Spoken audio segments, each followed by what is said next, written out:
A team from an island with just 160,000 people walked onto the World Cup stage for the very first time and actually scored against four-time champions Germany.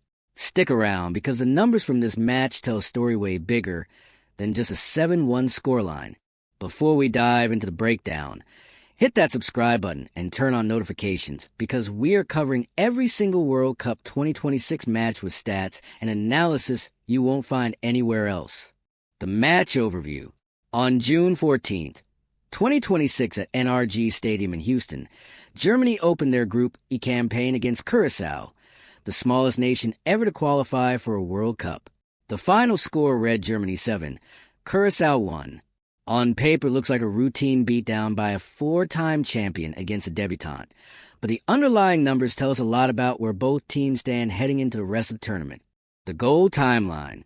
Germany got off to a flying start. Felix Mecca opened the scoring just 6 minutes in, and it looked like a comfortable night was already underway. But then came the moment nobody expected. Curaçao were stunned Germany when Livano Comenencha leveled with Curaçao's first ever World Cup goal in the 21st minute. For a few minutes, a nation of 160,000 people was actually level with Germany at a World Cup.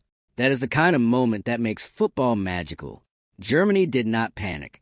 A Nico Schlotterbeck header and Havertz's penalty soon restored Germany's advantage before halftime.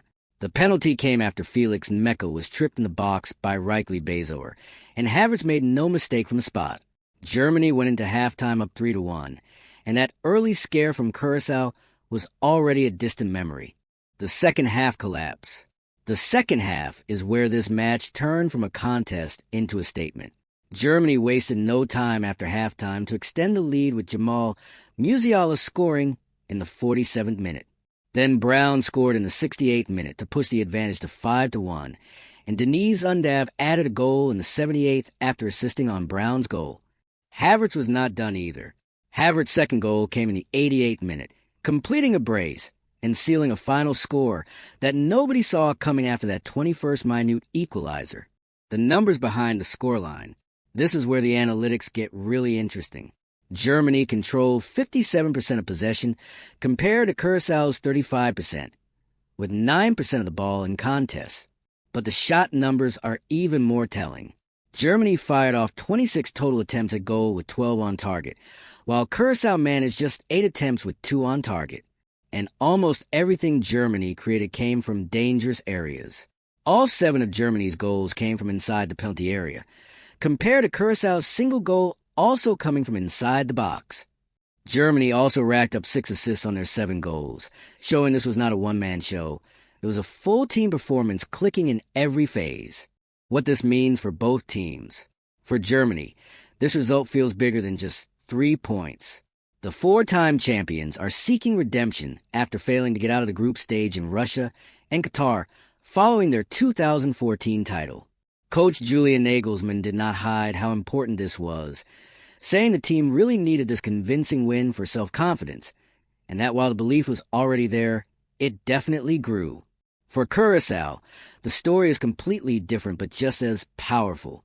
By scoring, Curaçao became the smallest nation to ever reach and score at the World Cup, representing a population of just 160,000 people.